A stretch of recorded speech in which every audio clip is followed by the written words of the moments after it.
नमस्कार साथियों, हमारे YouTube चैनल में आपका स्वागत है। अपनी तैयारी को एक लेवल अप करने के लिए हमारे चैनल को सब्सक्राइब करें, बेल आइकन ज़रूर प्रेस करें जिससे सभी नोटिफिकेशंस आपको टाइम से मिलते रहें। दृष्टि 2025 जिसमें सालाना आपका करंट अफेयर्स दिया हुआ है, राष्ट्रीय परिदृश्य में आज हम देखेंगे भाग 2। चलिए शुरू करते हैं।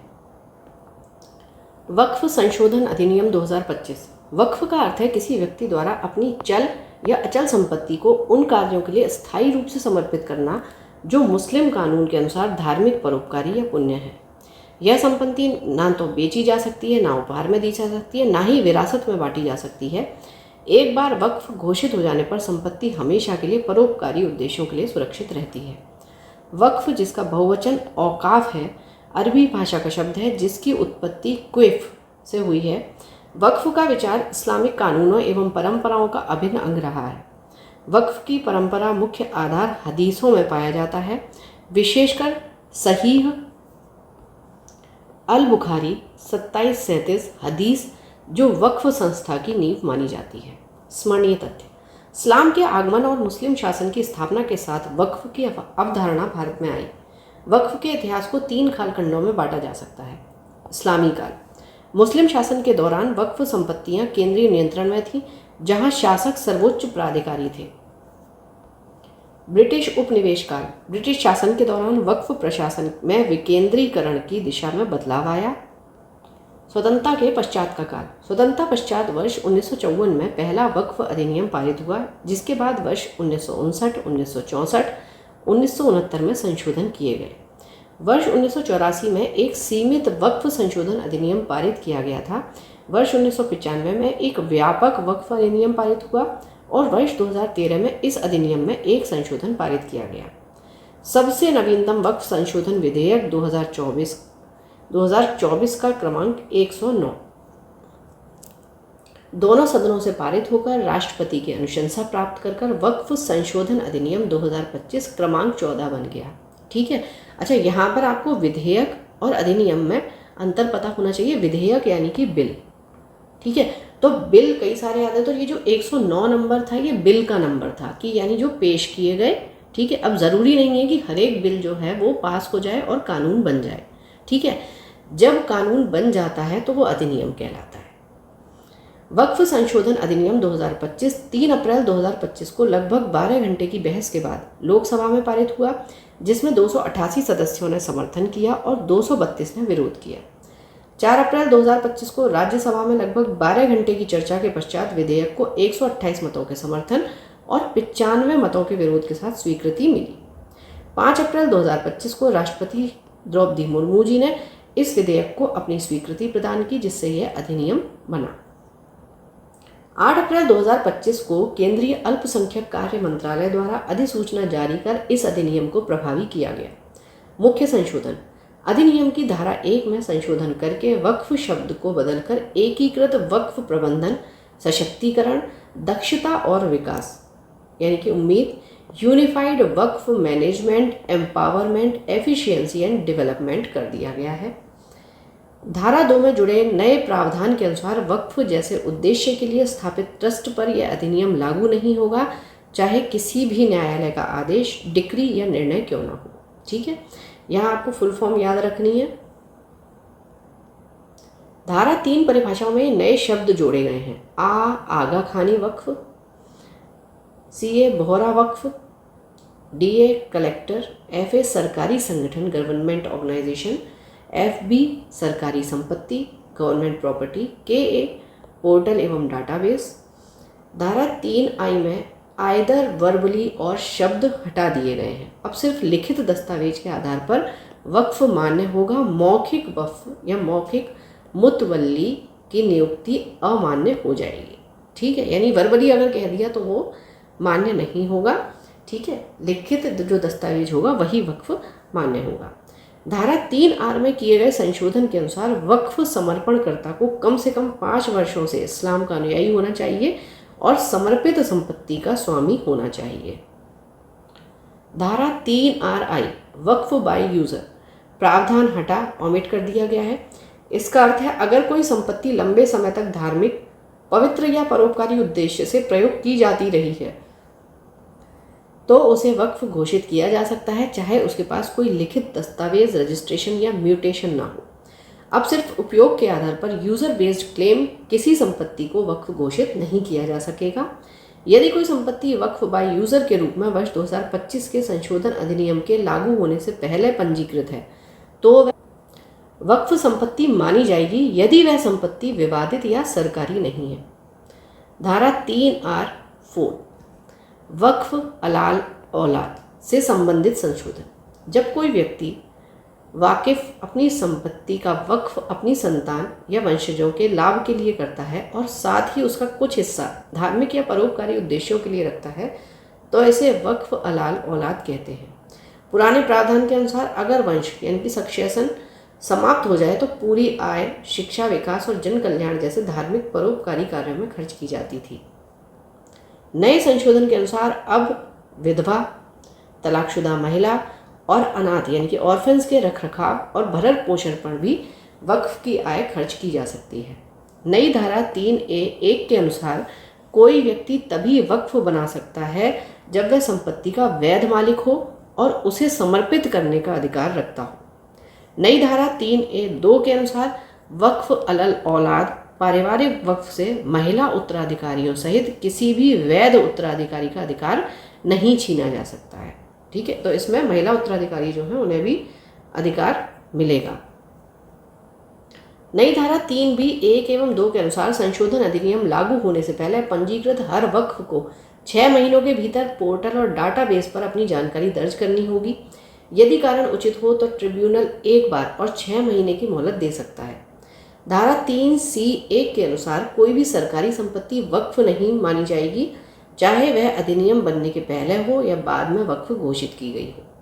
धारा 4(1) में संशोधन किया गया है। पहले की व्यवस्था के अनुसार वक्फ संपत्तियों के सर्वेक्षण हेतु सर्वे कमिश्नर या सेटलमेंट कमिश्नर की नियुक्ति होती थी। यह अधिकारी राज्य में सर्वेक्षण का विशेषज्ञ होता था। अब सर्वे कमिश्नर का प्रावधान हटा दिया गया तथा वक्फ संपत्तियों का सर्वेक्षण करने की जिम्मेदारी जिलाधिकारी यानी कि कलेक्टर को दे दी गई है। धारा 6 में औकाफ के विवाद से संबंधित संशोधन है। पहले केवल शिया वक्फ या सुन्नी वक्फ का उल्लेख था, अब आगा खानी वक्फ या बोहरा वक्फ शब्द जोड़ दिए गए हैं। धारा 6 एवं 7 में संशोधन कर ट्रिब्यूनल के निर्णय को अंतिम मानने का प्रावधान पूरे अधिनियम में आगे भी कई स्थानों पर हटाया गया। इसे ट्रिब्यूनल के निर्णय को उच्च न्यायालय में चुनौती दी जा सकती है। अपील की समय सीमा 1 साल से बढ़ाकर 2 साल की गई। वक्फ अधिनियम की धारा 9 की उपधारा को यथा संशोधित कर केंद्रीय वक्फ परिषद के गठन का निम्नानुसार प्रावधान किया गया है। पहला है अध्यक्ष। वक्फ मामलों के लिए केंद्र सरकार के मंत्री पदेन अध्यक्ष होंगे। कुल 3 सांसद सदस्य होंगे, जिनमें 2 लोकसभा से और 1 राज्यसभा से होगा। मुस्लिम समुदाय से नियुक्त सदस्य केंद्र सरकार द्वारा। 3 व्यक्ति जो देशव्यापी मुस्लिम संगठनों का प्रतिनिधित्व करते हों। 3 वक्फ बोर्डों के अध्यक्ष बारी बारी से। 1 मुतवल्ली जिसकी वक्फ संपत्ति की सकल वार्षिक आय 5 लाख रुपए या उससे अधिक हो। मुस्लिम कानून के 3 प्रमुख विद्वान। 2 व्यक्ति जो सुप्रीम कोर्ट या हाई कोर्ट के पूर्व न्यायाधीश रहे हों। 1 प्रसिद्ध वकील जो राष्ट्रीय स्तर पर प्रतिष्ठित हो। 4 विशेषज्ञ व्यक्ति जो निम्नलिखित क्षेत्रों से एक हों: प्रशासन या प्रबंधन, वित्तीय प्रबंधन, इंजीनियरिंग या वास्तुकला, चिकित्सा। वक्फ मामलों से जुड़े केंद्रीय मंत्रालय या विभाग का 1 अधिकारी जो संयुक्त सचिव या अतिरिक्त सचिव स्तर का होगा, पदेन सदस्य होगा। विशेष प्रावधान। उपयुक्त C बिंदु के तहत नियुक्त किए गए सदस्यों में से 2 सदस्य महिलाएं होंगी। उपयुक्त उपधारा में 2 सदस्य गैर मुस्लिम होंगे, पदेन सदस्यों को छोड़कर। धारा 14 में संशोधन कर राज्य और राष्ट्रीय राजधानी क्षेत्र दिल्ली बोर्ड का गठन। अब राज्य और राष्ट्रीय राजधानी क्षेत्र दिल्ली के लिए जो वक्फ बोर्ड बनेगा उसमें अधिकतम 11 सदस्य होंगे, जिन्हें राज्य सरकार नामित करेगी। केंद्र या राज्य सरकार का कोई मंत्री इस बोर्ड का नामित सदस्य नहीं बनाया जाएगा। केंद्र शासित प्रदेश की स्थिति में कम से कम 5 एवं अधिक से अधिक 7 सदस्य केंद्र सरकार द्वारा नामित होंगे। संशोधित धारा 17 के अनुसार अब वक्फ बोर्ड को प्रत्येक माह कम से कम 1 बार बैठक करनी अनिवार्य होगी। पहले की व्यवस्था में बैठकों की कोई समय सीमा तय नहीं थी। धारा 20A जो वक्फ बोर्ड के अध्यक्ष को नो कॉन्फिडेंस मोशन के माध्यम से हटाने की अनुमति देती थी, वो पूरी तरह हटा दी गई है।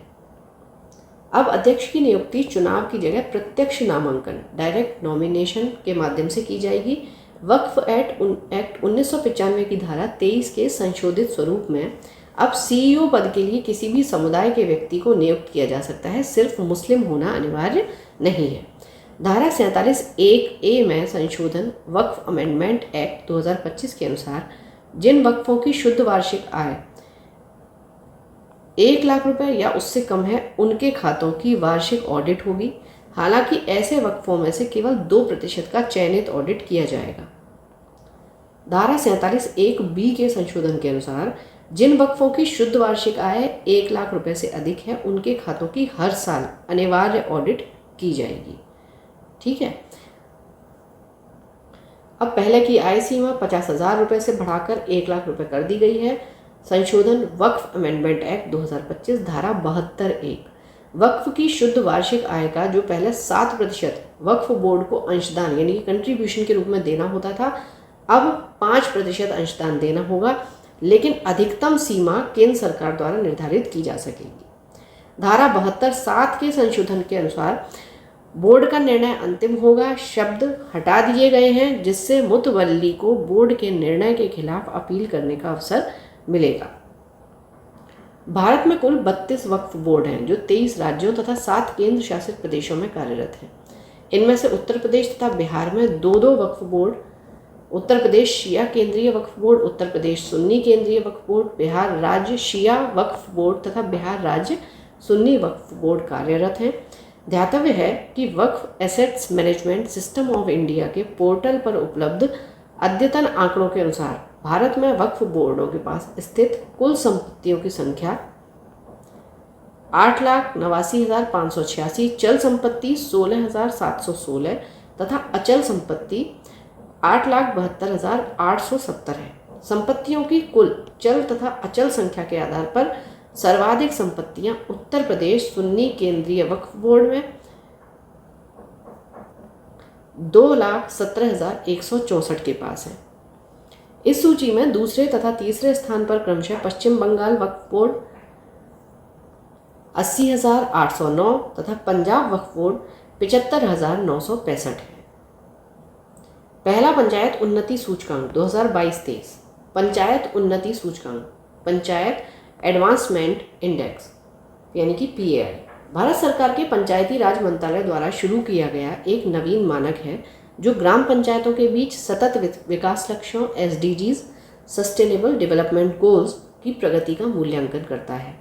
वित्तीय वर्ष 2022-23 के लिए पहला उन्नति सूचकांक है जिसमें देश भर की ग्राम पंचायतों के समग्र विकास प्रदर्शन और प्रगति का आकलन 9 विषयों LSDGs पर किए गए स्कोर के आधार पर किया गया है।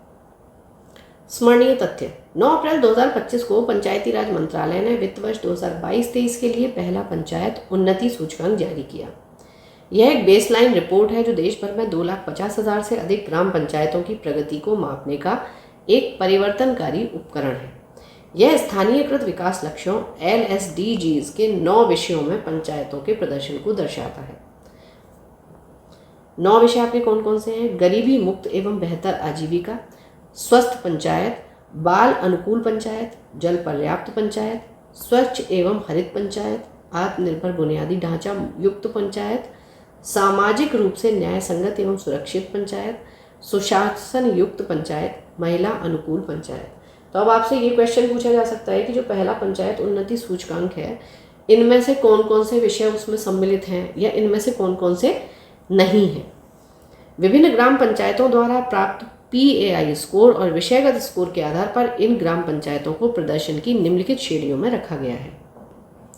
पूर्ण लक्ष्य प्राप्तकर्ता अचीवर 90+, अग्रणी फ्रंट रनर 75 से 90 से नीचे, बेहतर प्रदर्शन परफॉर्मर 60 से ऊपर 75 से नीचे, आकांक्षी एस्पायरेंट 40 से ऊपर 60 से नीचे, आरंभिक स्तर पर बिगिनर्स 40 से नीचे।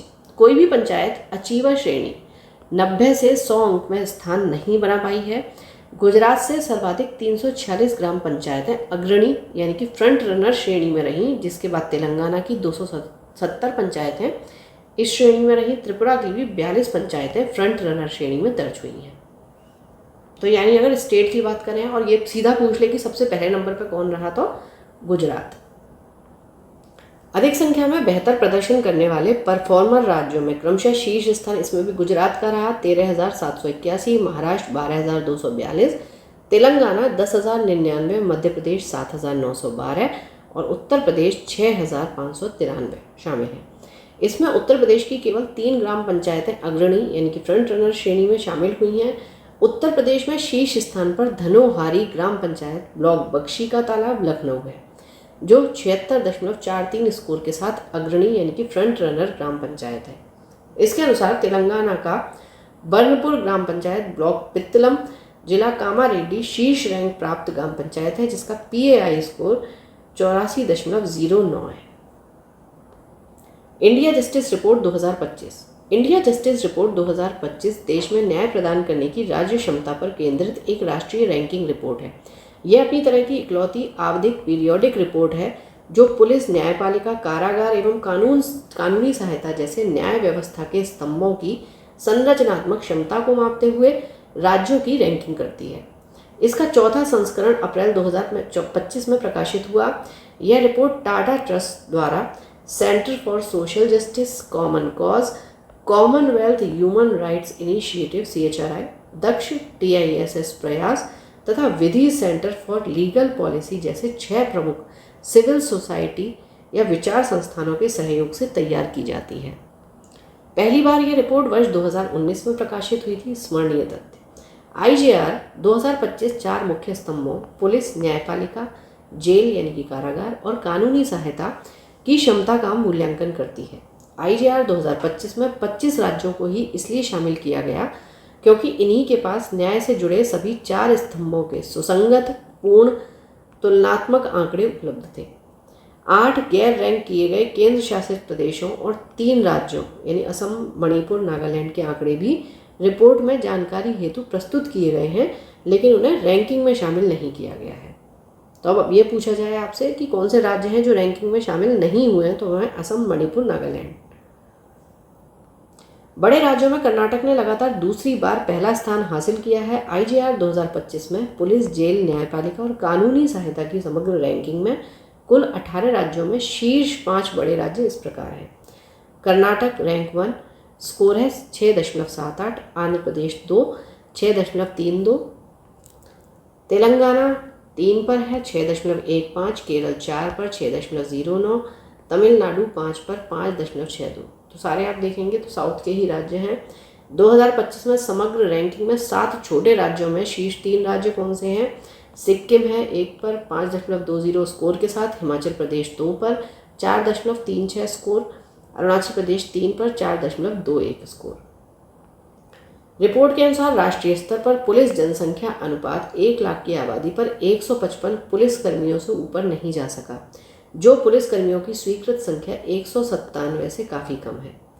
राज्यों में ये आंकड़े अलग अलग हैं और इससे काफ़ी कम भी हैं, जैसे बिहार जहां 1 लाख की आबादी पर केवल 81 पुलिसकर्मी हैं।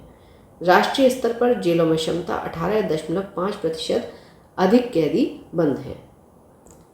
आपदा प्रबंधन संशोधन अधिनियम 2025। आपदा प्रबंधन अधिनियम 2005 भारत में आपदा प्रबंधन के लिए संस्थागत ढांचा प्रदान करता है।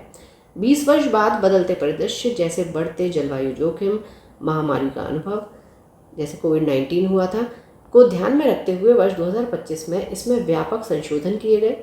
आपदा प्रबंधन संशोधन विधेयक 2025 the disaster management amendment bill 2025 1 अगस्त 2024 को लोकसभा में पेश किया गया, जिसे 12 दिसंबर 2024 को लोकसभा द्वारा तथा 25 मार्च 2025 को राज्यसभा द्वारा पारित किया गया। 29 मार्च 2025 को राष्ट्रपति की अनुमति के उपरांत इस विधेयक को अधिनियम का रूप ले लिया गया। यह अधिनियम 9 अप्रैल 2025 से प्रभाव में आ गया है। स्मरणीय तथ्य, संशोधन के बाद अब राष्ट्रीय आपदा प्रबंधन प्राधिकरण NDMA और राज्य आपदा प्रबंधन प्राधिकरण SDMA स्वयं अपने स्तर पर आपदा प्रबंधन योजनाएं तैयार करेंगे। पहले राष्ट्रीय कार्यकारी समिति NEC एवं राज्य कार्यकारी समिति SEC क्रमशः राष्ट्रीय एवं राज्य आपदा प्रबंधन योजनाएं तैयार करती थी, जिनकी मंजूरी NDMA और SDMA द्वारा दी जाती थी। पहले केंद्र सरकार अधिनियम के तहत नियम बनाती थी, एनडीएमए को स्वयं नियम बनाने का अधिकार नहीं था। संशोधित कानून के अनुसार एनडीएमए अब केंद्र सरकार की पूर्वानुमति से अधिनियम के उद्देश्यों को पूरा करने हेतु आवश्यक विनियम रेगुलेशंस बना सकता है। अधिनियम की धारा 2 में कई परिभाषाएं अद्यतन की गई हैं। आपदा प्रबंधन की परिभाषा में अब आपदा जोखिम न्यूनीकरण, डिजास्टर रिस्क रिडक्शन को सम्मिलित किया गया है। कानून व्यवस्था की स्थिति को आपदा प्रबंधन अधिनियम के तहत आपदा नहीं माना जाएगा। राज्य सरकारों को अधिकार दिया गया है कि वे अपने राज्य की राजधानी अथवा नगर निगम वाले बड़े शहरों के लिए अलग शहरी आपदा प्रबंधन प्राधिकरण गठित कर सकती हैं। यह अधिनियम राज्य सरकार को राज्य आपदा प्रतिक्रिया बल एसडीआरएफ गठित करने का अधिकार देता है। यह अधिनियम मौजूदा निकायों जैसे राष्ट्रीय संकट प्रबंधन समिति एनसीएमसी, उच्च स्तरीय समिति एचएलसी को वैधानिक दर्जा प्रदान करता है। अप्रवास और विदेशियों विषयक अधिनियम 2025। अप्रवास और विदेशियों विषयक अधिनियम 2025 the immigration and foreigners bill 2025 11 मार्च 2025 को लोकसभा में ये पेश किया गया, जिसे 27 मार्च 2025 को लोकसभा द्वारा तथा 2 अप्रैल 2025 को राज्यसभा द्वारा पारित किया। 4 अप्रैल 2025 को राष्ट्रपति की अनुमति के उपरांत इस विधेयक के नए अधिनियम का रूप ले लिया। इस अधिनियम का मुख्य उद्देश्य भारत में विदेशियों के अप्रवास प्रवेश और ठहरने को विनियमित रेगुलेट करना है। स्मरणीय तथ्य: यह अधिनियम पासपोर्ट यानी भारत में प्रवेश अधिनियम 1920, विदेशियों का पंजीकरण अधिनियम 1939, विदेशियों विषयक अधिनियम 1946 और अप्रवास वाहक दायित्व अधिनियम 2000 को निरस्त करता है। नए अधिनियम के तहत भारत में प्रवेश या भारत से प्रस्थान के लिए प्रत्येक व्यक्ति के पास वैध पासपोर्ट अथवा निर्धारित अन्य यात्रा दस्तावेज होना अनिवार्य है। यदि आगंतुक विदेशी नागरिक है तो उसके पास उपयुक्त के साथ साथ मान्य वीजा होना भी अनिवार्य है। नया कानून वीजा की अनिवार्यता को स्पष्ट रूप से कानून का हिस्सा बनाता है, यानी आपके पास वीजा होना चाहिए। अप्रवास इमिग्रेशन चेक पोस्टों पर तैनात अप्रवास अधिकारी इमिग्रेशन ऑफिसर को प्रवेश के समय किसी भी यात्री यानी विशेषकर विदेशी का पासपोर्ट, वीज़ा या अन्य यात्रा दस्तावेज जांचने का पूरा अधिकार होगा। अधिनियम के अनुसार केंद्र सरकार को यह अधिकार होगा कि वह भारत में प्रवेश और भारत से बाहर जाने वाली नामित अप्रवास चौकियों को अधिसूचित कर सकती है। इस अधिनियम की धारा 6 में प्रावधान है कि प्रत्येक विदेशी जो भारत आता है उसे आगमन पर नियत प्राधिकारी यानी पंजीकरण अधिकारी के पास अपने को पंजीकृत कराना होगा। इस अधिनियम में वैध पासपोर्ट या अन्य यात्रा दस्तावेजों के बिना प्रवेश करने वाले विदेशियों को 5 वर्ष तक के कारावास, 5 लाख रुपए तक के जुर्माने या दोनों का प्रावधान है। जाली फर्जी पासपोर्ट, वीज़ा के उपयोग या आपूर्तिकर्ता को न्यूनतम 2 वर्ष, अधिकतम 7 वर्ष की कैद तथा 1 लाख रुपए से लेकर 10 लाख तक का जुर्माना होगा। तमिलनाडु सरकार बनाम तमिलनाडु राज्यपाल सर्वोच्च न्यायालय का निर्णय। सामान्यतः राज्यपाल को राज्य मंत्रिपरिषद की सलाह पर कार्य करना अनिवार्य है। अनुच्छेद 163, सिवाय उन दुर्लभ मामलों के जहां संविधान उन्हें स्वतंत्र निर्णय का अधिकार देता है। राज्यपाल का पद एक संवैधानिक सेतु की तरह है। उन्हें मित्र, दार्शनिक और मार्गदर्शक की भूमिका निभानी चाहिए, न कि राजनीतिक गतिरोध का कारण बनना चाहिए। तमिलनाडु में ऐसा ही एक विवाद तब गहराया जब राज्यपाल RN रवि ने राज्य विधानसभा द्वारा पारित कई महत्वपूर्ण विधेयकों को स्वीकृति देने से या तो इनकार कर दिया या उनको लंबे समय तक लंबित रखा। राज्य की द्रविड़ मुनेत्र कड़गम DMK सरकार ने आरोप लगाया कि राज्यपाल ने जानबूझकर संवैधानिक प्रावधानों की अवहेलना की और निर्वाचित विधायिका के निर्णयों को अनिश्चित काल तक रोके रखने का प्रयास किया। अंततः तमिलनाडु सरकार बनाम तमिलनाडु के राज्यपाल एवं अन्य मामले में यह विवाद सर्वोच्च न्यायालय तक पहुंच गया, जहां 8 अप्रैल 2025 को सुप्रीम कोर्ट ने ऐतिहासिक निर्णय देते हुए राज्यपाल के कदम को असंवैधानिक ठहराया और विधेयकों के संबंध में राज्यपाल की अधिकार सीमा को स्पष्ट कर दिया। स्मरणीय तथ्य: मुक्ति जनवरी 2020 से अप्रैल 2023 के बीच तमिलनाडु विधानसभा ने 12 विधेयक पारित करके राज्यपाल को भेजे। ये विधेयक 13 जनवरी 2020 से 28 अप्रैल 2023 के बीच राज्यपाल को प्रेषित हुए, लेकिन उन पर कोई निर्णायक कार्रवाई नहीं हुई। इनमें से कई विश्वविद्यालयों के कुलपति नियुक्ति संबंधी राज्यपाल के अधिकार से संबंधित थे। 18 नवंबर 2021 को वर्तमान राज्यपाल ने कार्यभार संभाला, लेकिन अक्टूबर 2023 तक किसी विधेयक पर कोई भी निर्णय नहीं लिया। 31 अक्टूबर 2023 को राज्यपाल RN रवि की निष्क्रियता से असंतुष्ट होकर तमिलनाडु सरकार ने सर्वोच्च न्यायालय में रिट याचिका दायर की। 10 नवंबर 2023 को सर्वोच्च न्यायालय ने प्रतिवादियों यथा गृह मंत्रालय, महान्यायवादी तथा उनकी अनुपस्थिति में सॉलिसिटर जनरल को नोटिस भेजा। 13 नवंबर 2023 को राज्यपाल ने 10 लंबित विधेयकों पर अपनी स्वीकृति रोकने यानी कि विद होल्ड असेंट की घोषणा कर दी और 2 विधेयक राष्ट्रपति को भेज दिए। 18 नवंबर 2023 को राज्य विधानसभा ने विशेष सत्र बुलाकर रोकी गई स्वीकृति वाले 10 विधेयकों को फिर से पारित किया और राज्यपाल को पुनः स्वीकृति हेतु भेजा। अनुच्छेद 200 यानी आर्टिकल 200 के प्रथम प्रावधान के अनुसार यदि विधेयक पुनः पारित होकर आए तो राज्यपाल उस पर स्वीकृति देने से इनकार नहीं कर सकते। लेकिन 28 नवंबर 2023 को राज्यपाल ने इन दोबारा पारित विधेयकों को राष्ट्रपति के विचारार्थ आरक्षित यानी कि रिजर्व करने का निर्णय ले लिया। 11 दिसंबर 2023 को राज्य सरकार ने याचिका में संशोधन कर राष्ट्रपति को भेजे जाने के विचारार्थ निर्णय को चुनौती दी। फरवरी मार्च 2024 में राष्ट्रपति ने इन 10 विधेयकों में से 7 विधेयकों पर स्वीकृति रोक विद होल्ड एसेंट की, 1 को मंजूरी दी और 2 पर निर्णय लंबित रहा। सर्वोच्च न्यायालय का निर्णय। विस्तृत सुनवाई के उपरांत 10 फरवरी 2025 को न्यायमूर्ति JB पारदीवाला एवं न्यायमूर्ति R महादेवन की पीठ ने निर्णय सुरक्षित रखा। तो आपको ये याद रखना है कि ये तमिलनाडु का केस है, यहाँ के कौन आपके राज्यपाल हैं, किन्होंने इसमें अपना निर्णय दिया, कौन से न्यायमूर्ति थे। ठीक है, ये आपके क्वेश्चन की इम्पॉर्टेंट है ये क्वेश्चंस एग्जाम की दृष्टि से। इस दौरान न्यायालय ने गंभीर प्रश्न उठाए। क्या राज्यपाल को बिना कोई कदम उठाए विधेयकों को अनिश्चित काल तक रोकने एक प्रकार का पॉकेट वीटो का अधिकार है? क्या राज्यपाल पुनः पारित विधेयक को राष्ट्रपति को भेज सकते हैं? 8 अप्रैल 2025 को सर्वोच्च न्यायालय ने अपना निर्णय सुनाया जिसमें राज्यपाल की कार्रवाइयों को गैर कानूनी और असंवैधानिक घोषित किया गया। न्यायालय ने तमिलनाडु सरकार के पक्ष में निर्णय देते हुए न केवल लंबित विधेयकों को कानूनी स्वीकृति प्रदान की बल्कि भविष्य हेतु राज्यपालों के लिए विधेयकों संबंधी समय सीमा एवं दिशा निर्देश भी तय कर दिए।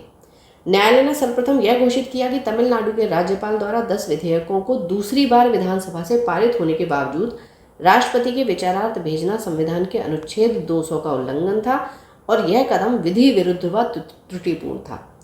असाधारण उपाय करते हुए सुप्रीम कोर्ट ने अनुच्छेद 142 के अंतर्गत अपने पूर्ण न्याय के अधिकार का प्रयोग किया। न्यायालय ने स्पष्ट किया कि ये सभी विधेयक उसी तिथि से अधिनियमित माने जाएंगे जिस दिन वे विधानसभा द्वारा पुनर्विचार के बाद राज्यपाल को प्रस्तुत किए गए थे, यानी 18 नवंबर 2023। सुप्रीम कोर्ट ने पहली बार विस्तृत समय सीमा तय की कि राज्यपाल कितने समय में विधेयकों पर अपना निर्णय ले। न्यायालय द्वारा निर्धारित प्रमुख समय सीमाएं निम्नलिखित हैं। यदि मंत्री परिषद की सलाह विधेयक पर अनुमति को रोकने हेतु या राष्ट्रपति के विचार के लिए आरक्षित करने हेतु, तो ऐसी सलाह पर भी राज्यपाल 1 माह में कदम उठाएंगे। यदि राज्यपाल राज्य सरकार की सलाह के विपरीत किसी विधेयक पर स्वीकृति देने से इनकार करते हैं यानी विधेयक अस्वीकार करना चाहते हैं, तो उन्हें उस विधेयक को अपनी आपत्तियों कारणों का संदेश संलग्न करके अधिकतम 3 महीने के भीतर विधानसभा को लौटाना होगा कि भाई मैं इस पर राजी नहीं हूँ, और 3 महीने के अंदर आपको विधानसभा को इसे वापस भेजना होगा। बिना संदेश के अनिश्चित रोक कि कुछ आपने बताया भी नहीं और रोक लिया है, उसको नल एक्शन की अनुमति नहीं होगी। यदि राज्यपाल राज्य मंत्रिपरिषद की राय के विरुद्ध विधेयक को राष्ट्रपति के विचारार्थ भेजना चाहते हैं तो यह कार्य अधिकतम 3 महीनों के भीतर कर देना होगा। यदि राज्यपाल ने पहले किसी विधेयक को विधानसभा को पुनर्विचार हेतु लौटाया था और विधानसभा ने उसे पुनः पारित करके राज्यपाल को भेजा है, तो अधिकतम 1 माह के भीतर राज्यपाल को अनुमोदन देना ही होगा। यदि नहीं पालन करते तो सक्षम न्यायालय के समक्ष परमादेश का विकल्प विद्यमान होगा। तो अब एग्जाम की दृष्टि से आपका क्या इंपॉर्टेंट हो जाता है? अनुच्छेद 200। इसके तहत अपने कार्यों के निर्वहन में जब राज्य विधानमंडल द्वारा पारित विधेयक राज्यपाल के समक्ष प्रस्तुत किया जाता है तो उसके पास चुनने के लिए 3 विकल्प होते हैं। सबसे पहले सहमति देना, दूसरा सहमति न देना, तीसरा विधेयक को राष्ट्रपति के विचारार्थ सुरक्षित रखना, और चौथा है पुनर्विचार हेतु भेजना, द्वितीय में शामिल। अब 201 क्या है? क्या राष्ट्रपति को स्वीकृति देना बाध्यकारी है? जब कोई राज्य विधेयक राज्यपाल द्वारा राष्ट्रपति के विचारार्थ आरक्षित किया जाता है तो राष्ट्रपति के पास 2 विकल्प होते हैं। विधेयक को स्वीकृति देना यानी कि एसेंट, और स्वीकृति ना देना विद होल्ड एसेंट। यदि विधेयक मनी बिल नहीं है तो राष्ट्रपति उसे संदेश सहित पुनर्विचार हेतु राज्य विधानमंडल को लौटा सकते हैं, जैसा कि अनुच्छेद 200 में राज्यपाल कर सकते हैं। संदेश सहित पुनः पारित विधेयक राष्ट्रपति को दोबारा प्रस्तुत किया जाता है फॉर हिज कंसिडरेशन, विचार के लिए। अब अनुच्छेद 142 पूर्ण न्याय हेतु न्यायालय की शक्ति। यह अनुच्छेद भारत के सर्वोच्च न्यायालय को एक विशेष अधिकार प्रदान करता है। इसके अनुसार सुप्रीम कोर्ट को किसी वाद में पूर्ण न्याय, कंप्लीट जस्टिस करने के लिए आवश्यक कोई भी आदेश या डिक्री पारित कर सकता है। बॉयलर अधिनियम 2025। बॉयलर एक ऐसा उपकरण है जिसमें दबाव की सहायता से भाप उत्पन्न की जाती है। भारत में वर्ष 2024 तक लगभग 40 लाख स्टीम बॉयलर संचालित हो रहे हैं।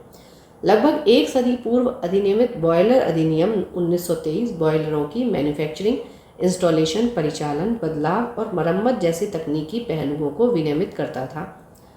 हाल के समय में भारत सरकार ने संविधान पूर्व के पुराने कानूनों की वर्तमान ज़रूरतों के अनुसार समीक्षा करने का व्यापक अभियान प्रारंभ किया। इसी क्रम में वर्ष 1923 के बॉयलर अधिनियम की भी समीक्षा की गई। समीक्षा के दौरान पाया गया कि अधिनियम में कई प्रावधान अप्रासंगिक हो गए हैं। स्मरणीय तथ्य। विधायी प्रक्रिया। बॉयलर संविधान की समवर्ती सूची के तहत आते हैं, जिससे संसद और राज्य विधानमंडल दोनों कानून बना सकते हैं। बॉयलर विधेयक 2024 को राज्यसभा में 8 अगस्त 2024 को पेश किया गया। राज्यसभा ने विधेयक को 4 दिसंबर 2024 को पारित किया। लोकसभा से विधेयक 25 मार्च 2025 को पारित किया गया। 4 अप्रैल 2025 को इसे राष्ट्रपति द्वारा मंजूरी प्रदान हो गई।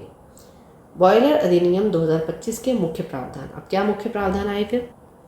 बॉयलर एवं बॉयलर घटकों के निर्माण, स्थापना, परिचालन, बदलाव और मरम्मत संबंधी विनियमन। केंद्रीय बॉयलर्स बोर्ड के गठन का प्रावधान। राज्य सरकारों को बॉयलर के निरीक्षण और प्रमाणन के लिए निरीक्षक नियुक्त करने का अधिकार। निजी व्यक्तियों को बॉयलर के निरीक्षण और प्रमाणन के लिए मान्यता का प्रावधान। विभिन्न अपराधों और दंडों का प्रावधान। 2 वर्ष तक के कारावास या 1 लाख रुपए जुर्माना या दोनों भी होंगे। अनुपालन संबंधी मुख्य शर्तें। बॉयलरों के डिज़ाइन और ड्राइंग का निरीक्षण और प्रमाणन निर्माण से पहले ज़रूरी है। जब निर्माण हो रहा है उस दौरान चरणबद्ध निरीक्षण होना चाहिए। बॉयलरों के परिचालन से पूर्व 12 महीने के लिए अनिवार्य पंजीकरण, रजिस्ट्रेशन, जिसके नवीनीकरण की आवश्यकता होती है। यह अधिनियम 25 लीटर से कम क्षमता वाले 1 किलोग्राम प्रति सेंटीमीटर स्क्वायर से कम दबाव वाले और 100 डिग्री सेल्सियस से कम तापमान पर गर्म करने वाले बॉयलरों पर लागू नहीं होता। भारत के सामाजिक सुरक्षा डाटा पूलिंग अभ्यास का प्रथम चरण। अंतर्राष्ट्रीय श्रम संगठन की अद्यतन विश्व सामाजिक सुरक्षा रिपोर्ट 2024 से 26 वर्ल्ड सोशल प्रोटेक्शन रिपोर्ट के अनुसार भारत का सामाजिक सुरक्षा कवरेज, जो वर्ष 2021 में 24.4% था, दोगुना होकर वर्ष 2024 में 48.8% हो गया है, जो कल्याणकारी पहुंच में उल्लेखनीय विस्तार को दर्शाता है। स्मरणीय तथ्य।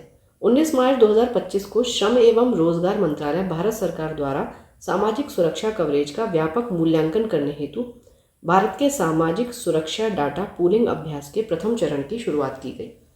इस पहल का उद्देश्य भारत के कल्याण परिदृश्य की अधिक समग्र तस्वीर के लिए कई योजनाओं से डाटा को समेकित करना है। क्योंकि ILO की अद्यतन रिपोर्ट में भारत के सामाजिक सुरक्षा कवरेज को 48.8% बताया गया है, जो भारत सरकार के अनुसार सही तथ्य नहीं है।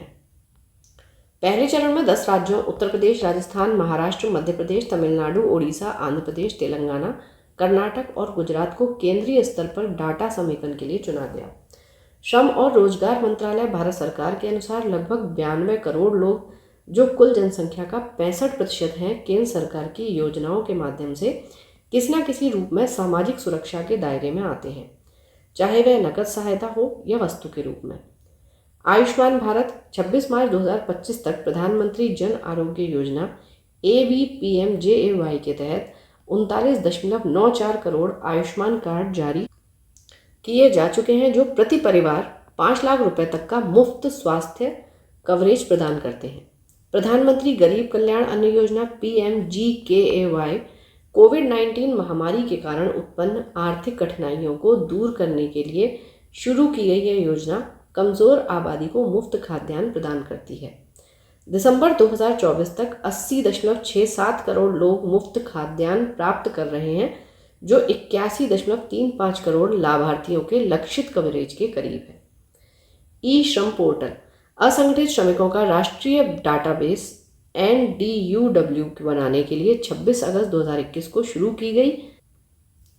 यह पहल श्रमिकों को बढ़ी हुई सामाजिक सुरक्षा के लिए एक सार्वभौमिक खाता संख्या UAN प्रदान करती है।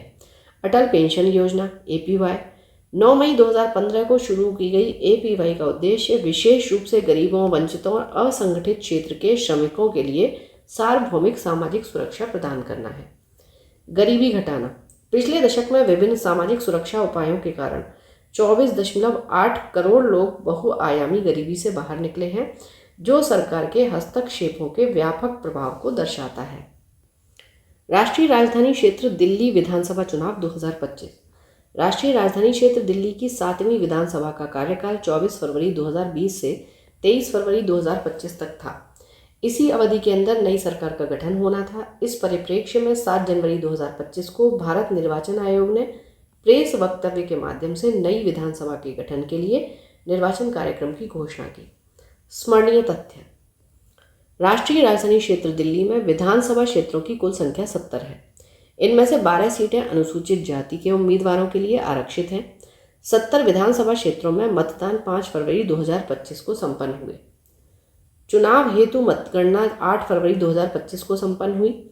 चुनाव परिणामों के अनुसार भारतीय जनता पार्टी की 26 वर्षों के बाद सत्ता में वापसी हुई। राष्ट्रीय राजधानी क्षेत्र दिल्ली विधानसभा चुनाव 2025 प्रमुख दलवार परिणाम: भारतीय जनता पार्टी प्राप्त सीटें 48, मत प्रतिशत 45.56। आम आदमी पार्टी प्राप्त सीटें हैं 22, मत प्रतिशत 43.57। 20 फरवरी 2025 को रेखा गुप्ता जी ने राष्ट्रीय राजधानी क्षेत्र दिल्ली की 9वीं मुख्यमंत्री के रूप में शपथ ग्रहण की। रेखा गुप्ता निर्वाचन क्षेत्र शालीमार बाग से चुनी गई। आम आदमी पार्टी के राष्ट्रीय संयोजक एवं पूर्व मुख्यमंत्री अरविंद केजरीवाल भारतीय जनता पार्टी के परवेश साहब सिंह से 4089 मतों के अंतर से नई दिल्ली विधानसभा सीट से हार गए। 20 फरवरी 2025 को भारतीय जनता पार्टी के विजेंद्र गुप्ता ने दिल्ली विधानसभा के अध्यक्ष का पदभार ग्रहण किया। यूरोपीय आयोग के अध्यक्ष की भारत की आधिकारिक यात्रा। भारत यूरोपीय संघ के द्विपक्षीय संबंध 1960 के दशक की शुरुआत से ही है, जब भारतवर्ष 1962 में यूरोपीय आर्थिक समुदाय के साथ राजनयिक संबंध स्थापित करने वाले पहले देशों में से एक था। वर्ष 2004 में हेग, नीदरलैंड्स में आयोजित 5वें भारत यूरोपीय संघ शिखर सम्मेलन के दौरान संबंधों को रणनीतिक साझेदारी में उन्नत किया गया। स्मरणीय तथ्य: प्रधानमंत्री नरेंद्र मोदी जी के निमंत्रण पर 27-28 फरवरी 2025 के मध्य यूरोपीय आयोग की अध्यक्ष उर्सुला वॉन डेर लेयेन भारत की आधिकारिक यात्रा पर रहीं। उनका अध्यक्ष के तौर पर यह तीसरा भारतीय दौरा है। उनके नेतृत्व में European union college of commissioners भी आधिकारिक दौरे पर रहे। यह European union college of commissioners का पहला भारतीय दौरा रहा। उल्लेखनीय है कि यूरोपीय संघ भारत का सबसे बड़ा व्यापारिक साझेदार है, जो वर्ष 2023 में 124 बिलियन यूरो मूल्य के माल व्यापार या कुल भारतीय व्यापार का 12.2% हिस्सा है। प्रधानमंत्री की फ्रांस यात्रा। भारत एवं फ्रांस के मध्य घनिष्ठ एवं मित्रतापूर्ण संबंध वर्ष 1947 में राजनयिक संबंधों डिप्लोमेटिक टाइज की स्थापना के बाद से ही बने हुए हैं। वर्ष 1998 में दोनों देशों ने अपने राजनयिक संबंधों को उन्नत कर उसे रणनीतिक साझेदारी स्ट्रेटेजिक पार्टनरशिप का दर्जा प्रदान किया। दोनों देश वर्ष 2047 तक द्विपक्षीय संबंधों की दिशा तय करने के लिए एक रोड मैप बनाने पर सहमत हुए हैं। स्मरणीय तथ्य: फ्रांस के राष्ट्रपति इमैनुअल मैक्रों के निमंत्रण पर भारतीय प्रधानमंत्री नरेंद्र मोदी जी ने 10 से 12 फरवरी 2025 के दौरान फ्रांस की आधिकारिक यात्रा ऑफिशियल विजिट संपन्न की। यह प्रधानमंत्री नरेंद्र मोदी का फ्रांस का छठा दौरा था। इससे पहले उन्होंने जुलाई 2023 में भारत फ्रांस रणनीतिक साझेदारी की 25वीं वर्षगांठ के अवसर पर बेस्टिल दिवस समारोह के मुख्य अतिथि के रूप में फ्रांस का दौरा किया था। ज्ञातव्य है कि फ्रांस के राष्ट्रपति जनवरी 2024 में भारत के दौरे पर थे, जब वे भारत के 75वें गणतंत्र दिवस के मुख्य अतिथि थे।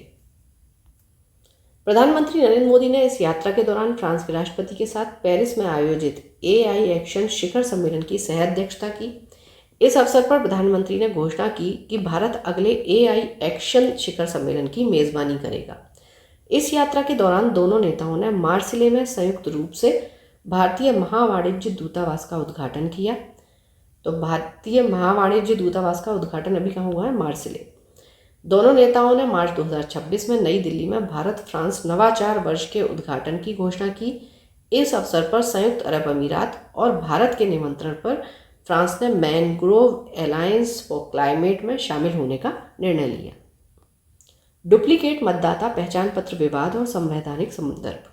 27 फरवरी 2025 को पश्चिम बंगाल की मुख्यमंत्री ममता बनर्जी ने आरोप लगाया कि विभिन्न राज्यों में मतदाता पहचान पत्रों के डुप्लीकेट नंबर प्राप्त हो रहे हैं। इससे चुनाव आयोग ईसीआई की कार्यप्रणाली पर सवाल उठे, जिससे मतदाता पहचान प्रणाली की विश्वसनीयता पर बहस शुरू हुई। स्मरणीय तथ्य: डुप्लीकेट मतदाता पत्र प्रकरण चुनाव आयोग की प्रतिक्रिया। ईसीआई ने स्वीकार किया था कि यह 1 दशकों से लंबित तकनीकी खामी है और इसे 3 महीनों के भीतर ठीक किया जाएगा। हालांकि चुनाव आयोग ने इस मुद्दे को 2 माह में ही सुधार लिया। डुप्लीकेट ईपीआईसी मामलों को चिन्हित कर सभी प्रभावित मतदाताओं को नई यूनिक ईपीआईसी संख्या दी गई। राष्ट्रीय स्तर पर प्रत्येक मतदाता को एक अद्वितीय पहचान कोड प्रदान की गई।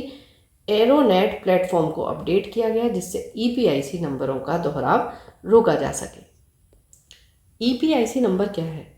Electoral photo identity card. प्रत्येक मतदाता के लिए 10 अंकीय अल्फा न्यूमेरिक कोड होता है। वर्ष 1993 में मुख्य चुनाव आयुक्त टीएन शेषन के कार्यकाल में इसकी शुरुआत हुई। एरोनेट क्या है? यह वर्ष 2017 में निर्वाचन आयोग द्वारा विकसित डिजिटल प्लेटफॉर्म है जो मतदाता सूची के केंद्रीकृत प्रबंधन के लिए है। संवैधानिक और कानूनी संदर्भ। भारतीय संविधान के प्रावधान। अनुच्छेद 324 निर्वाचन के अधीक्षण, निर्देशन और नियंत्रण की शक्ति भारत के निर्वाचन आयोग में निहित है। अनुच्छेद 325 मतदाता सूची में किसी नागरिक को जाति, धर्म, लिंग आदि के आधार पर वंचित नहीं किया जा सकता, 325 में है। 326 लोकसभा और राज्य विधानसभाओं के लिए चुनाव वयस्क मताधिकार के आधार पर होंगे। इसके तहत 18 वर्ष से अधिक आयु का प्रत्येक नागरिक मतदान का अधिकारी है। लोक प्रतिनिधित्व अधिनियम 1950 धारा 17 कोई व्यक्ति एक से अधिक निर्वाचन क्षेत्रों में पंजीकृत नहीं होगा। धारा 18 कोई व्यक्ति एक ही निर्वाचन क्षेत्र में एक से अधिक बार पंजीकृत नहीं होगा।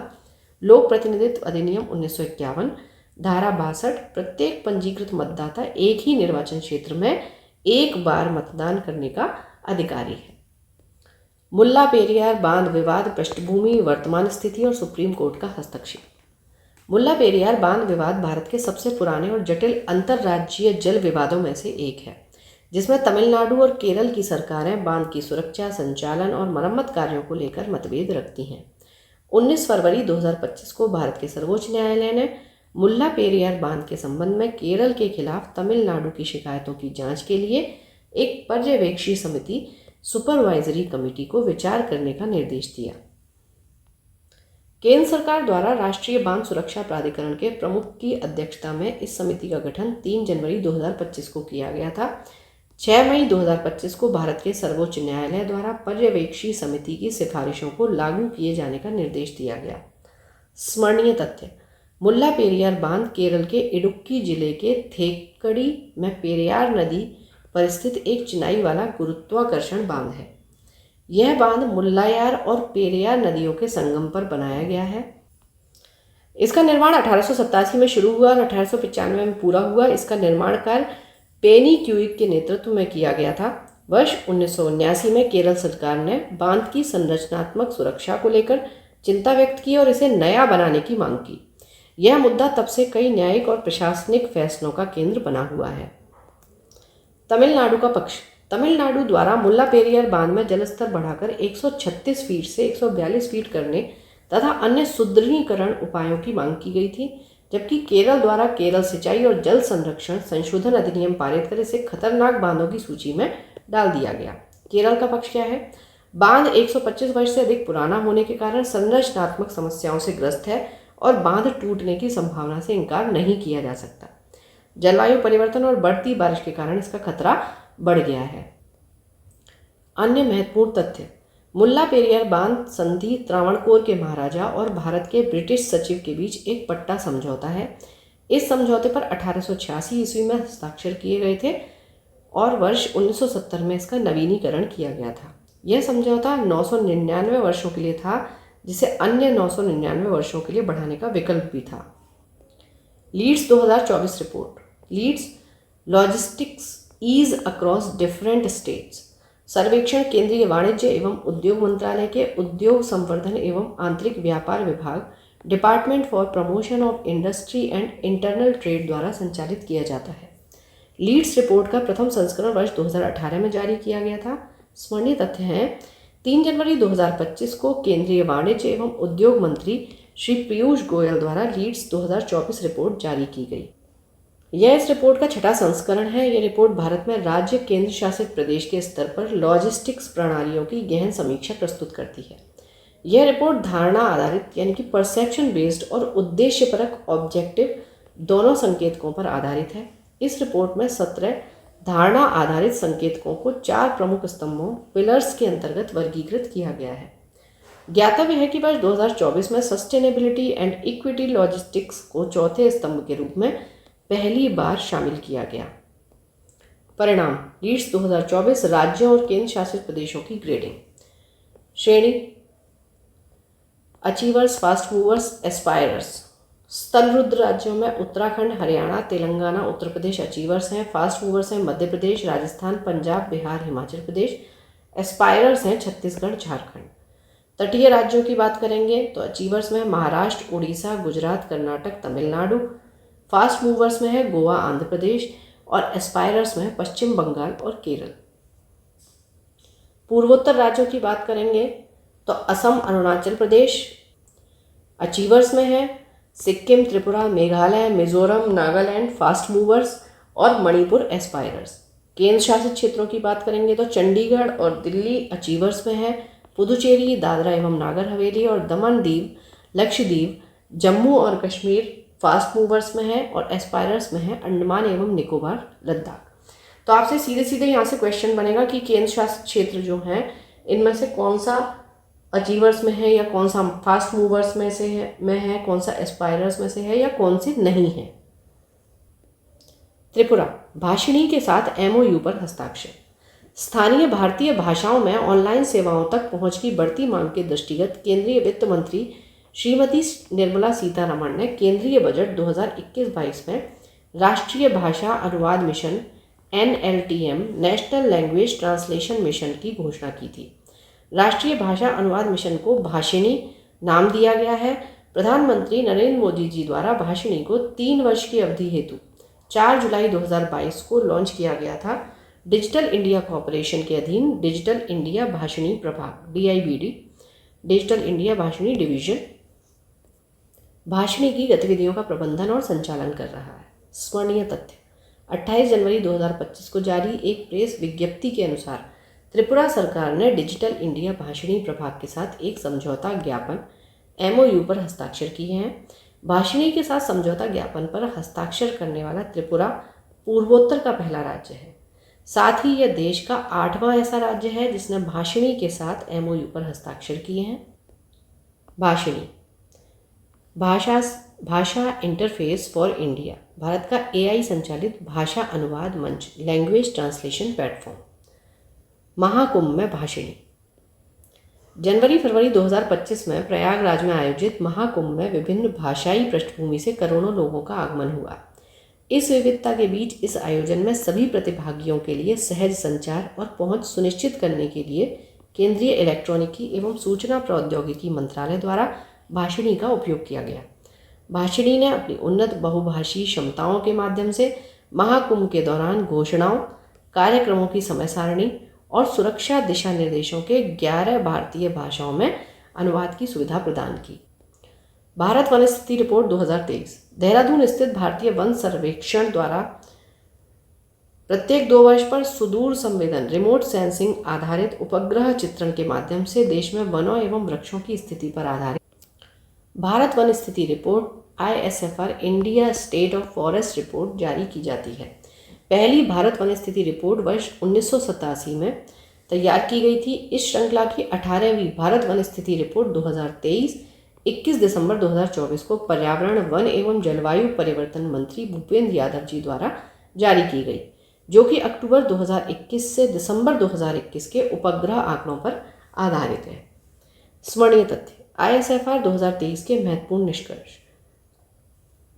ISFR 2023 के अनुसार देश में कुल वनावरण 71.53 मिलियन हेक्टेयर है, जो देश के कुल भौगोलिक क्षेत्र का 21.76% है। ये आपको ध्यान रखना है कि देश के कुल भौगोलिक क्षेत्र का कितना प्रतिशत वनावरण है, 21.76।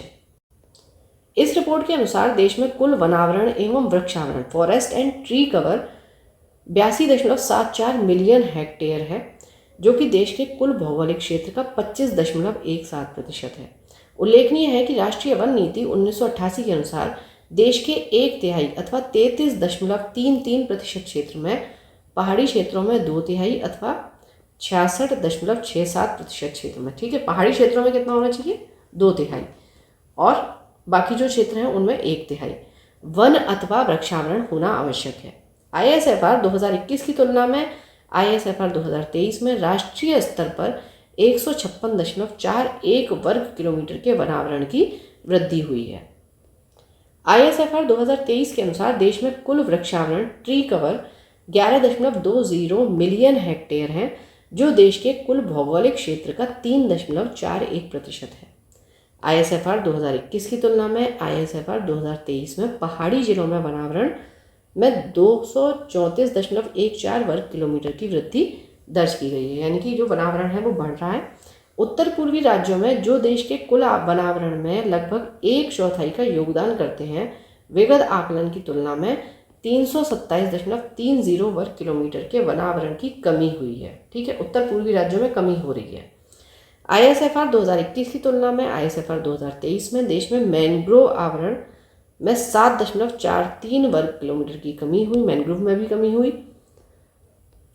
भारतीय वनों एवं वनों के बाहर के वृक्षों ट्रीज आउटसाइड फॉरेस्ट का Wriddhiman stock, growing stock 6429.64 million घन मीटर आकलित किया गया है।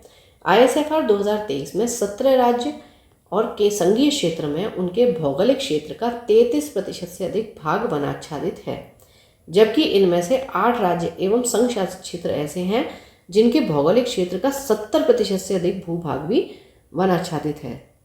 वर्तमान आकलन के अनुसार 19 राज्यों और संघीय क्षेत्रों में 33% से अधिक भौगोलिक क्षेत्र वनावरण एवं वृक्षावरण के अंतर्गत शामिल है।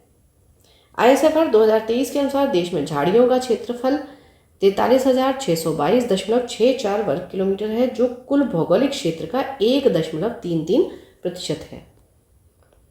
ISFR 2023 के अनुसार देश के पहाड़ी जिलों में कुल वनावरण 2,83,713.20 वर्ग किलोमीटर के संशोधित आकलन की तुलना में 234.14 वर्ग किलोमीटर अधिक है, जो कि इन जिलों के भौगोलिक क्षेत्रफल का 40.26% है।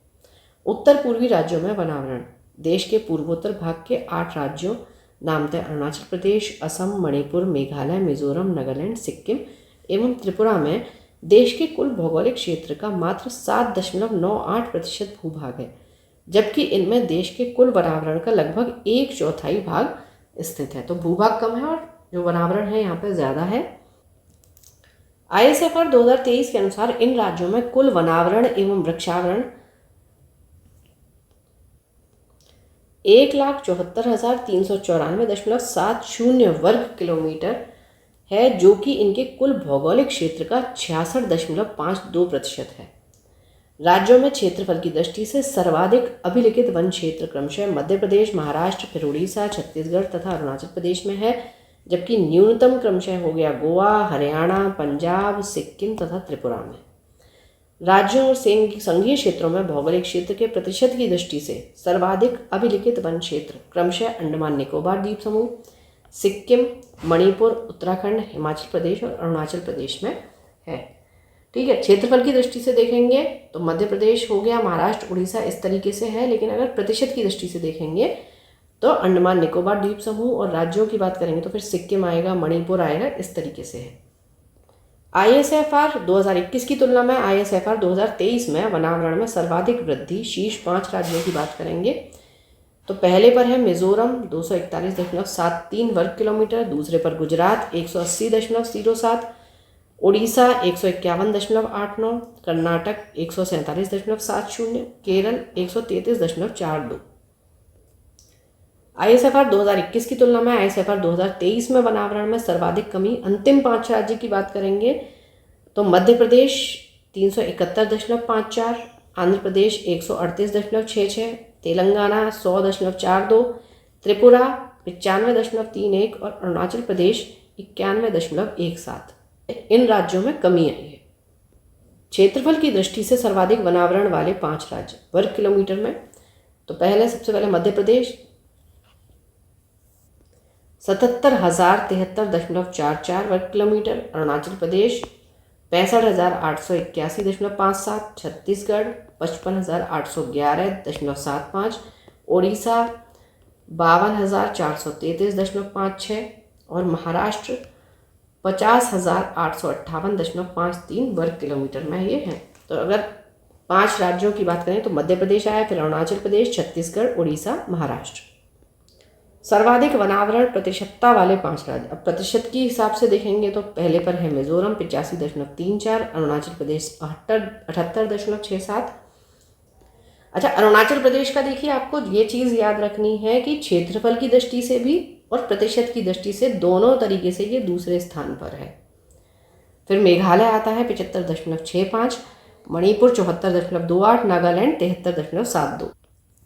क्षेत्रफल की दृष्टि से सर्वाधिक वृक्षावरण वाले 3 राज्य, ठीक है। अभी तक हमने वनावरण देखे थे, अब वृक्षावरण तो पहले पर है महाराष्ट्र, फिर राजस्थान, उत्तर प्रदेश। सर्वाधिक वृक्षावरण प्रतिशतता वाले 3 राज्य, ये क्षेत्रफल के हिसाब से था। प्रतिशत की बात करेंगे केरल, फिर गोवा, फिर छत्तीसगढ़। कुल वृक्षावरण एवं वनावरण क्षेत्र की दृष्टि से सर्वाधिक क्षेत्रफल वाले 3 राज्य, तो वृक्षावरण और वनावरण अगर दोनों मिलाकर देखेंगे तो सबसे पहले है मध्य प्रदेश, फिर है अरुणाचल प्रदेश। अरुणाचल प्रदेश जहां भी आ रहा है दूसरे नंबर पर आ रहा है, फिर आ रहा है महाराष्ट्र। सर्वाधिक वनावरण एवं वृक्षावरण प्रतिशतता वाले राज्य, इसमें भी आप देखोगे तो पहले पे मिजोरम है, अरुणाचल प्रदेश इसमें भी दूसरे पर है, फिर मेघालय।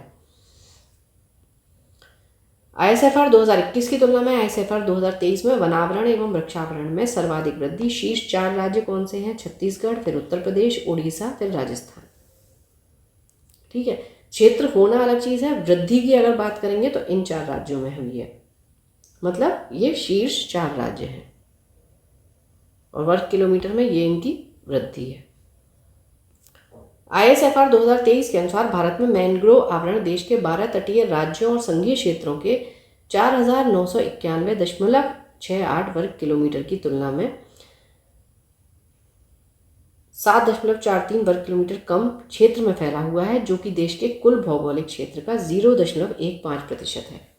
इसमें अति सघन मैंग्रोव 1463.97 वर्ग किलोमीटर, मध्यम 1500.84 वर्ग किलोमीटर तथा खुले मैंग्रोव 2026.87 वर्ग किलोमीटर क्षेत्र में फैले हुए हैं। भारत में सर्वाधिक मैंग्रोव आच्छादित 4 राज्य या संघीय क्षेत्र क्रमशः कौन कौन से हैं? सबसे ज़्यादा हो गया पश्चिम बंगाल, फिर गुजरात, अंडमान एवं निकोबार द्वीप समूह तथा फिर आंध्र प्रदेश। 4 सर्वाधिक मैंग्रोव आच्छादित जिलों की बात करेंगे तो दक्षिण 24 परगना पश्चिम बंगाल का है, फिर है कच्छ, गुजरात, उसके बाद उत्तरी अंडमान, अंडमान निकोबार द्वीप समूह तथा केंद्रपाड़ा ओडिशा। देश के कुल मैंग्रोव आवरण में पश्चिम बंगाल के दक्षिण 24 परगना जिले का योगदान 41.85% है। विश्व में मैंग्रोव का सर्वाधिक क्षेत्र एशिया में है। ISFR 2023 के तहत देश में राष्ट्रीय स्तर तथा राज्य स्तर पर वनों एवं वनों के बाहर वृक्षों तथा विभिन्न भू आकृतिक क्षेत्रों में TOF के वृद्धिमान स्टॉक, ग्रोइंग स्टॉक का भी आकलन प्रस्तुत किया गया, जिसके अनुसार देश में वृक्षों का वृद्धिमान स्टॉक 6,429.64 मिलियन घन मीटर अनुमानित है, जिसमें 4,478.89 मिलियन घन मीटर वन क्षेत्र के भीतर तथा 1950.75 मिलियन घन मीटर अभिलिखित वन क्षेत्र के बाहर आकलित है। ISFR 2021 की तुलना में ISFR 2023 में देश के वृद्धिमान स्टॉक में 262.32 मिलियन घन मीटर 4.25% की वृद्धि दर्ज की गई। राज्यों और संघीय क्षेत्रों में वनों में सर्वाधिक वृद्धिमान स्टॉक क्रमशः अरुणाचल प्रदेश, उत्तराखंड, छत्तीसगढ़ में है, जबकि TOF में सर्वाधिक वृद्धिमान स्टॉक महाराष्ट्र में आकलित है। समग्रतः सर्वाधिक वृद्धिमान स्टॉक क्रमशः अरुणाचल प्रदेश, उत्तराखंड, छत्तीसगढ़ एवं मध्य प्रदेश में आकलित है। तो वृद्धिमान स्टॉक की बात करेंगे तो अरुणाचल प्रदेश पहले नंबर पर है। ISFR 2021 में वनों में कार्बन स्टॉक 7,204 मिलियन टन के स्तर पर था, जो ISFR 2023 में 81.5 मिलियन टन की वृद्धि के साथ 7,285.5 मिलियन टन के स्तर पर है। राज्यों के संदर्भ में अरुणाचल प्रदेश में सर्वाधिक कार्बन स्टॉक 1,021 मिलियन टन विद्यमान है। इस दृष्टि से मध्य प्रदेश 608 मिलियन टन और फिर छत्तीसगढ़ 505 मिलियन टन तीसरे स्थान पर है। तो सबसे ज़्यादा कार्बन स्टॉक कहाँ है? अरुणाचल प्रदेश, फिर मध्य प्रदेश, फिर छत्तीसगढ़। ISFR 2023 में उत्तर प्रदेश की स्थिति। ISFR 2023 के अनुसार उत्तर प्रदेश में अभिलिखित वन क्षेत्र रिकॉर्डेड फॉरेस्ट एरिया 17,435 वर्ग किलोमीटर है, जो इसके भौगोलिक क्षेत्र का 7.24% है तथा भारत के कुल वन क्षेत्र का 2.25% है। अभिलिखित वनों में 66.37% आरक्षित वन, 1.89% संरक्षित वन और 31.74% अवर्गीकृत वन है। अक्टूबर 2021 से दिसंबर 2021 के दौरान के उपग्रह आंकड़ों के विश्लेषण के आधार पर उत्तर प्रदेश में कुल वनावरण 15,045.80 वर्ग किलोमीटर है, जो राज्य के कुल भौगोलिक क्षेत्र का 6.24% है। इसमें 2,688.73 वर्ग किलोमीटर क्षेत्र अतिसघन वन, यानी कि अतिसघन जो है वो केवल 1.12% है। 4,001.41 वर्ग किलोमीटर क्षेत्र मध्यम सघन वन 1.66%, जो मध्यम सघन है वो 1.66 है। 8,355.66 वर्ग किलोमीटर क्षेत्र खुले वन 3.46% के अंतर्गत आता है। इनके अतिरिक्त 639.51 वर्ग किलोमीटर क्षेत्र यानी कि 0.27% पर राज्य में झाड़ियाँ श्रव है। ISFR 2021 के आंकड़ों की तुलना में राज्य में वनावरण में 118.43 वर्ग किलोमीटर की वृद्धि हुई है। अभी हमने देखा था जिनमें वृद्धि हुई है उनमें उत्तर प्रदेश का स्थान है। उत्तर प्रदेश में वनावरण की स्थिति। सर्वाधिक वनावरण क्षेत्र वाले जिले हैं सोनभद्र, लखीमपुर खीरी, मिर्ज़ापुर। न्यूनतम वनावरण क्षेत्र वाले जिले हैं भदोही, संत रविदास नगर, मऊ, संभल। अब प्रतिशत वाली बात करेंगे तो सर्वाधिक वनावरण प्रतिशत वाले जिले सोनभद्र, चंदौली, श्रावस्ती। ठीक है, तो सोनभद्र जो है वो आपका प्रतिशत की दृष्टि से भी और क्षेत्रफल की दृष्टि से दोनों ही चीज़ों में प्रथम स्थान पर है। न्यूनतम प्रतिशत वाले वनावरण वाले जिले की बात करेंगे तो संभल, फिर भदोही इसमें दूसरे पे आ गया और तीसरे पे है मैनपुरी। उत्तर प्रदेश में कुल वृक्षावरण 8,950.92 वर्ग किलोमीटर है, जो राज्य के कुल भौगोलिक क्षेत्र का 3.72% है। इस प्रकार राज्य में कुल वनावरण एवं वृक्षावरण 23,996.72 वर्ग किलोमीटर है, जो कि राज्य के कुल भौगोलिक क्षेत्र का 9.96% है। यहाँ राष्ट्रीय परिदृश्य का हमारा भाग 2 कंप्लीट होता है। पढ़ते रहिए, बढ़ते रहिए, रिवीजन ज़रूर करते रहिए। Thank you for watching, keep learning, stay with me.